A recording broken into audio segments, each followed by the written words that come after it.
უსამართლობა რა არის, მოდით კიდევ ვთქვათ, იგივე ბოროტებაა უსამართლობა. საბოლოო ჯამში უსამართლობა დაიყვანება ბოროტებას.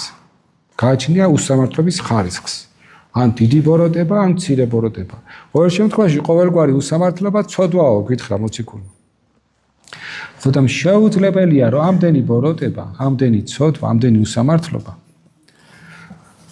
რაც ხდება ზოგადად ჩვენს თავს და რასაც ჩვენ ან ვიწონებთ, ან რასაც პროტესტი არ გვაქვს, ელემენტარულად ხმას ვერ ვიღებ.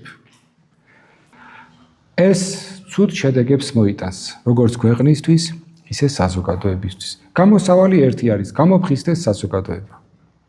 გამოფხიზდეს საზოგადოება, რომ ვერც ერთმა ვინ იქნება არ აქვს მნიშვნელობა, სადაც ვართ ჩვენ და ვხედავთ უსამართლობას, როცა უსამართლობას არ ამხელ და როდესაც დაჩაგრულს გვერდში არ უდგახარ, შენ აკეთებ უსამართლობის საქმეს, შენ გახარ უსამართლობის მხარეს, ანუ შენ ხარ ღმერთის საწინააღმდეგო ბანაკში, ასე